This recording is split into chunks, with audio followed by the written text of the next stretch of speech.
Makanya mari kita lihat di Yohanes 16 ayat 33 ini. Apa sih sebenarnya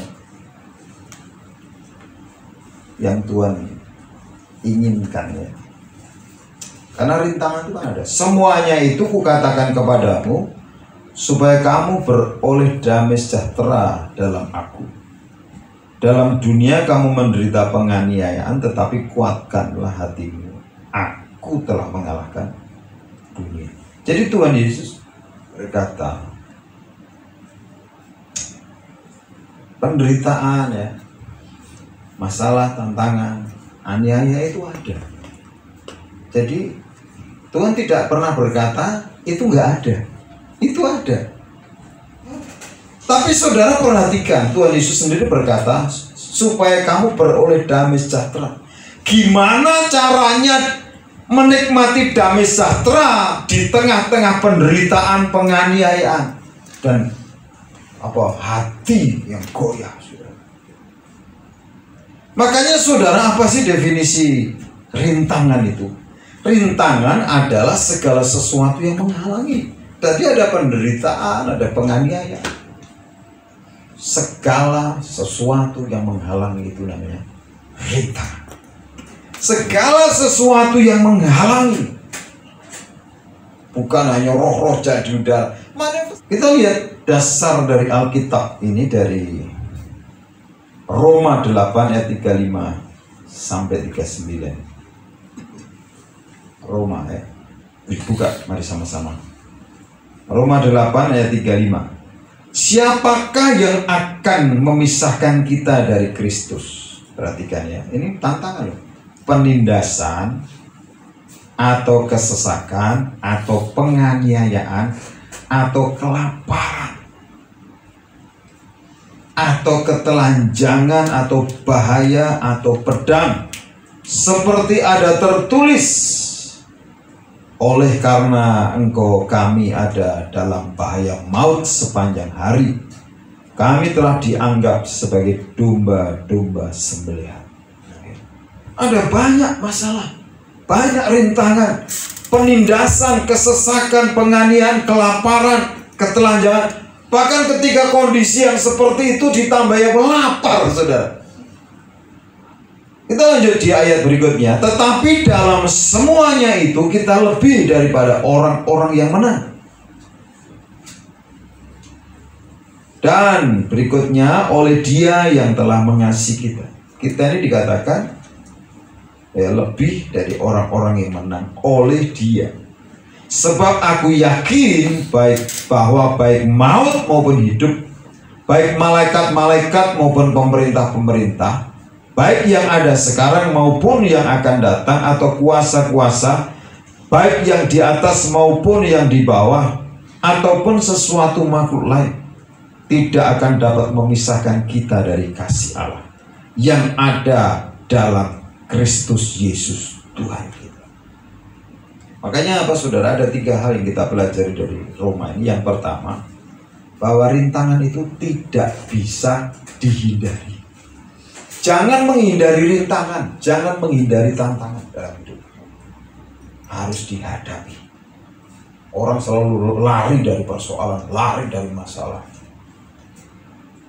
Tetapi ada sebuah jaminan dari ayat tadi. Kita belajar poin yang kedua tuh, kita ini lebih dari pemenang. Dan yang ketiga, ya, tidak ada yang dapat memisahkan kita dari kasih Tuhan. Tantangan itu tidak bisa memisahkan kita dari kasih Tuhan. Makanya saudara, semakin banyak masalah, tantangan, semakin dekat dengan Tuhan. Kemudian saudara, berikutnya ini hal yang pertama itu rintangan pribadi. Orang itu tidak akan maju kalau malas, dalih. Ya. Tidak ada orang bodoh, yang ada hanya orang malas. Tidak ada orang orang gagal, yang ada hanya orang berdalih. Itu rintangan pertama itu di dalam diri saudara dan saya. Rintangan pribadi ini saudara, ini mengenai apa? gambar diri. Di dalam Amsal 27 ayat 23 ayat 7 berkata apa? Sebab seperti orang yang membuat perhitungan dalam dirinya sendiri, demikianlah ia. Orang kalau tidak memiliki gambar diri yang sehat, memiliki latar belakang yang buruk, saudara, ini menjadi rintangan sekali. Karena apa yang selama sejak kecil dia lihat, itu akan mempengaruhi cara berpikir. Orang yang tinggal di rumah yang kecil, ruang lingkup yang kecil dengan yang besar, itu berbeda. Orang yang tinggal di desa dengan orang yang tinggal di kota beda, sudah terpengaruh. Sudah. Orang yang hidup dalam kekurangan dengan orang yang hidupnya ya kecukupan, itu beda gambar diri. Nah, citra diri ini makanya seringkali kan orang dipengaruhi. Aku ini siapa? Makanya saudara, citra diri ini apa saudara? Bagaimana kita melihat diri kita sendiri. Karena di ayat Amsal 23 apa? Seperti orang yang membuat perhitungan dalam dirinya sendiri, demikianlah melihat dirinya sendiri. 12 pengintai itu, yang 10 itu melihat dirinya itu adalah seorang yang kalah. Dia itu kita ini seperti belalang, mereka itu raksasa. Ya kan? Itu saudara bisa nggak lihat diri saudara ini siapa? Orang nggak maju kan? Saya ini sudah tua lah, ngapain? Udah pensiun, nikmati. Loh, Kolonel Sanders itu memulai hidupnya justru setelah dia pensiun, umur 67 tahun. Dia memulai 57 atau 6, memulai jualan ayam goreng, saudara. Dan hari ini sudah kenal kan KFC, brand di Indonesia. Dimulai dari orang pensiunan, ditolak sana tolak sini, tapi akhirnya dia berhasil. Banyak orang itu karena sebenarnya malas atau salah dalam melihat diri sendiri. Makanya mari kita bisa melihat diri kita seperti Mazmur 139 ayat 14 itu melalui apa? Matanya Tuhan. Jangan melihat diri kita melalui mata saudara. Kalau saudara melihat diri saudara melalui mata saudara, bisa lihat utuh nggak? Nggak bisa. Makanya kita harus melihat diri kita melalui matanya Tuhan. Di ayat 14 ini pemazmur berkata, aku bersyukur kepadamu oleh karena kejadianku dahsyat dan ajaib. Ajaib apa yang kau buat dan jiwaku benar-benar menyadari. Ini melihat diri sendiri melalui matanya Tuhan. Jangan lewat mata mertua, salah melulu. Jangan melewat mata tetangga, saudara. Lewat matanya Tuhan. Lewat mata suami saja mesti istri, kurang ini kurang. Semua serba kurang. Mari kita lihat diri kita melalui matanya siapa? Tuhan. Makanya saudara, mari kita tanya terus sama Tuhan. Nah, kita lihat ya. Kita lihat bagian berikutnya setelah melihat diri kita sendiri. Berikutnya adalah kita bangun intim dengan Tuhan. Jadi keintiman dengan Tuhan dan nilai diri. Kita tidak dapat benar-benar mengenal diri kita sendiri jika kita tidak mengenal Tuhan kita. Ini pernyataan dari seorang hamba Tuhan bernama Kenneth Boa. Ya. Jadi kalau ingin saudara itu mengenal diri saudara sendiri, tidak ada cara lain. Kita ini adalah intim dengan Tuhan, membangun keintiman. Padahal supaya produktif. Karena orang yang ketemu dengan Tuhan, dia kenal potensi dirinya, sehingga dirinya tahu dia produktif. Kenapa Daud itu menjadi orang yang produktif, padahal memiliki latar belakang seorang gembala kambing domba, orang yang tertolak? Karena apa? Dia ketemu Tuhan. Kita lihat rintangan eksternal. Ini tadi rintangan internal itu di dalam ya kita.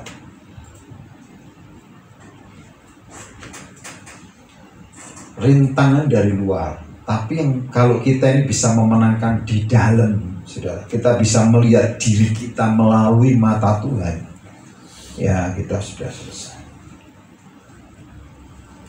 Kadang orang melihat kan diri kita lebih atau kurang, saudara. Bisa lebih, bisa kurang, tapi kalau Tuhan pasti pas. Kalau saya melihat saudara, pastinya banyak kurangnya, atau saya kelebihan lihat, bisa kekurangan. Tapi kalau mata Tuhan pasti utuh. Kita bisa melihat diri kita kurang. Aku ini siapa sih? Kadang-kadang orang kan sombong, itu melihat dirinya kelebihan, atau juga rendah diri, kurang, tidak bisa melihat pas utuh. Ini saudara. Jadi rintangan dari luar,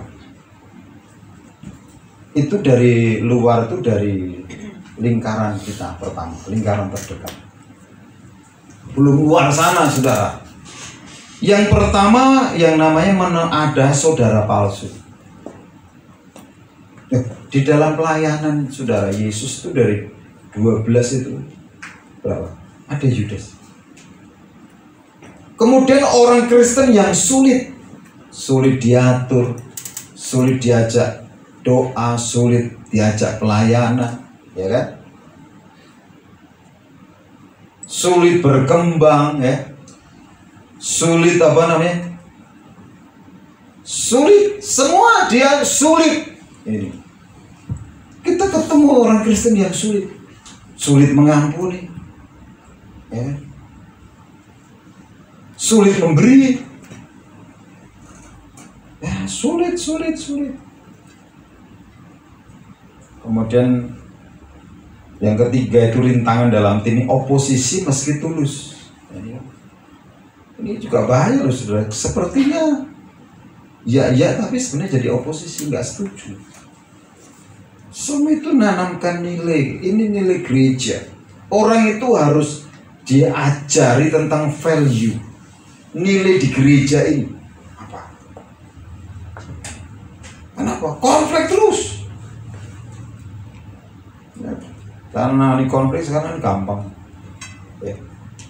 Konflik masalah pelayanan sudah selesai. Kalau ikut doa pengerja ya sudah selesai pelayanan. Selesai. Itu keputusan. Melayani itu keputusan pribadi.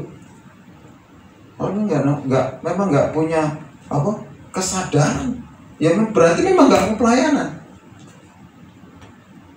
Itu kan sebenarnya apa?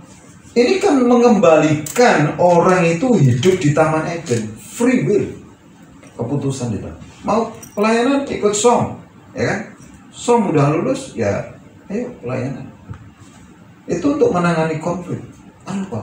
Kalau tidak selesai, saudara, ini konflik berkelanjutan antara orang lama orang baru. Kan apa? Yang selalu orang lama berkata ini orang lama kok gak dihargai. Sekarang apa?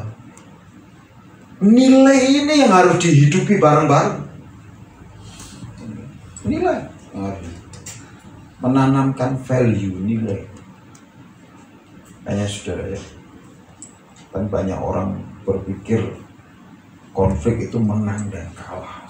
Bukan, kan banyak orang itu ketika konflik itu yang diperebutkan adalah menang dan kalah, saudara. Kemudian kalah, bakar saja. Daripada aku kalah, bakar, saudara. Saya itu dulu terbiasa ketemu teman-teman ya. Dia nggak mau kalah sama saya main catur, saudara. Udah tahu mau kalah, saudara. Dia ke kamar mandi, disenggol papan caturnya, bubar, saudara. Ini nggak mau kalah loh. Tapi saya sengaja ngalah, dia nggak beranjak, saudara. Wah, saya sudah tahu model ini. Ini orang nggak mau kalah dia, makanya biar kalah sama kalah, papan caturnya disenggol lu. Ya, di situ. Nah, kita kadang-kadang kan masuk di win-win solution, menang dan menang, menangani konflik. Tapi memang ini sulit, tidak mudah, saudara. Gimana caranya orang itu ngerti, ya, bisa menang dan menang. Dan makanya di dalam konflik ini diperlukan namanya orang-orang dewasa. Kan di FA ini kan, FA itu cara untuk melatih kedewasaan seseorang menangani konflik. Makanya namanya partnership. Ya. Partner yang sip ini bisa menyelesaikan konflik. Pertama itu konflik pribadi. Orang kalau pribadinya sendiri ini belum selesai, tidak mungkin bisa menyelesaikan dengan keluarganya, hubungan pasangannya. Tidak bisa selesai anak-anaknya. Nanti nggak selesai lagi bagaimana dengan menyelesaikan konflik orang lain. Padahal jemaat ini kan banyak masalah. Ya, saya bersyukurlah adanya FA ini. Saya tidak banyak menangani kasus, ya, kasus-kasus. Karena kan jemaatnya sudah tidak banyak. Awal-awal sudah pelayan semua konseling masalah. Gimana mau misi kalau terbebani dengan masalah? Lewat Zoom, orang pengetahuannya bertambah, dia punya hikmat bisa menyelesaikan masalah. Makanya pentingnya yang namanya didewasakan melalui pengetahuan yang bertambah. Makanya saudara, mari bekerja sama mendorong. Saya ini bukan sebagai tukang akrobat sendirian, saudara. Kita ini harus punya tim, ya, kayak tim musik ini harus bisa mengambil bagiannya. Ada yang main gitar, ada yang main bass, ada yang drum, ada yang keyboard. Karena Tuhan itu mengizinkan konflik itu untuk mendewasakan. Konflik dengan pasangannya itu kan sebenarnya untuk mendewasakan. Bagaimana menyelesaikan konflik dengan pasangannya supaya kita ini dipersiapkan menyelesaikan konflik pasangan, ya, orang lain, saudara. Makanya pentingnya kita ini dipersiapkan untuk keterlibatan kita dalam konflik. Gereja kita ini ada masalah di mana-mana ada konflik. Tapi bagaimana kita ini bisa menggenapi panggilan Tuhan menjadi peacemaker, pembawa damai. Kita harus terlibat dalam konflik. Makanya kita ini belajar menyelesaikan konflik. Bagaimana membawa masalah itu win-win solution. Kalau kita ini sudah menjadi bagian dalam konflik, saudara, kita harus menghindari mengungkap masalah pribadi yang sedang berkonflik. Pasti ketika penyelesaian konflik itu kan pasti mulai ketika, coba baca di 1 Yohanes 1 ayat 9, ada yang namanya informasi pribadi. Jika kita mengaku dosa kita, mesti ada masalah di situ. Nah, kita ini dipercaya rahasia orang lain. Orang ini gini karena ini, orang ini gini karena gini. Coba ini belajar namanya. Ada blind spot, nama sisi gelap yang orang kadang-kadang tidak mau disentuh, tidak mau diungkap. Tapi pingin selesai masalahnya, nggak bisa. Makanya gimana ya caranya win-win solution ini kan tantangan yang menarik, menang dan menang. Kemudian yang ketiga itu rintangan tambahan. Tadi rintangan dalam pribadi kita, kemudian rintangan di tim, ya kan? Di tim kita,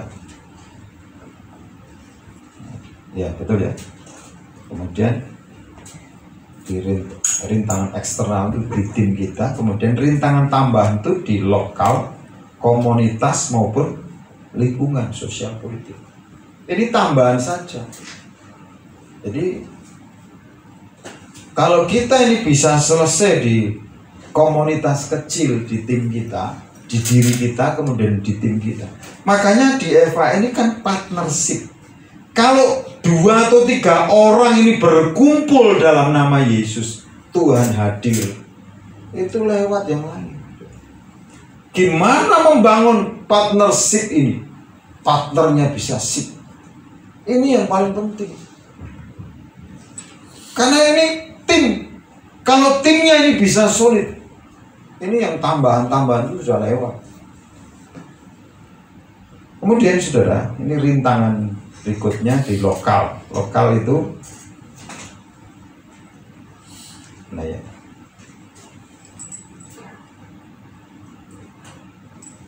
caranya gimana? Menyingkirkan, disingkirkan. Nah ini pakai bulldozer, singkirkan.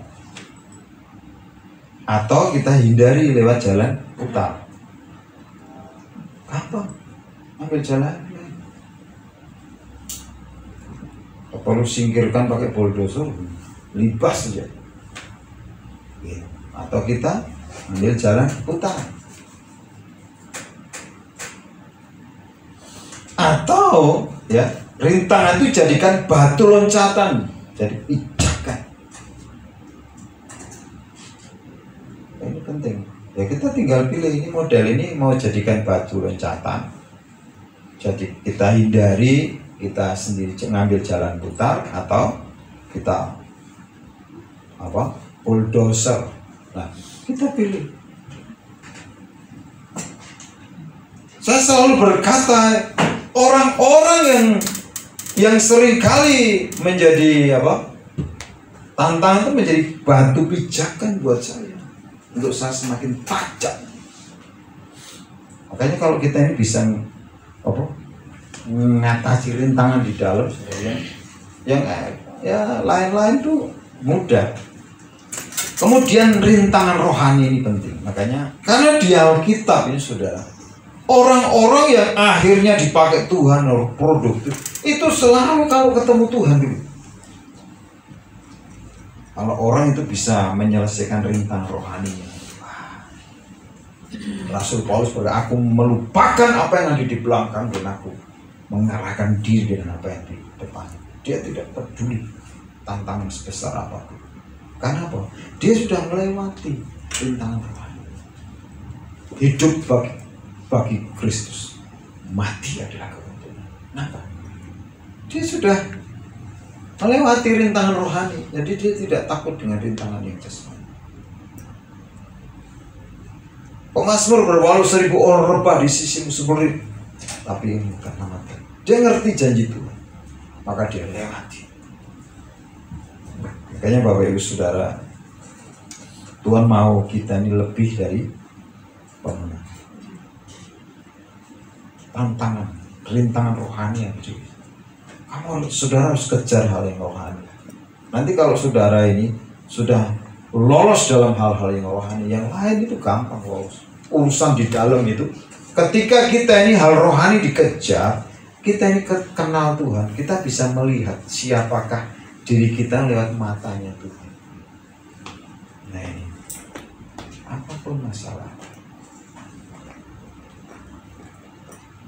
kita supaya apa, kita hanya bisa melihat, mata kita bisa melihat apa yang Tuhan ingin. Apa justru masalah membuka telinga kita untuk kita kan berseru-seru kepada Tuhan, mencari Tuhan sungguh-sungguh. Kalau kita hal yang rohani sudah selesai, oh tantangan di internal kita, eksternal selesai. Ketika Tuhan Yesus mati di kayu salib, murid-muridnya pun meninggalkan dia sudah. Tapi apa? Nilai yang dia sampaikan itu tidak pernah hidup lagi. Dan akhirnya murid-murid itu kembali melakukan apa yang Yesus ajarkan. Jadi nilai apa yang kita harus wariskan kepada orang lain? Apa yang kita bisa bagikan? Nilai apa sih dalam hidup kita? Nilai apa? Makanya saudara, Tuhan ingin kita ini bisa apa? Menyelesaikan, bisa mengatasi segala rintangan. Makanya saudara, mari kita tetap kuat dan teguh hati. Amin. Coba kasih tahu kiri kanan, kuatkan dan teguhkan hati. Mari kita pamit berdiri, saudara.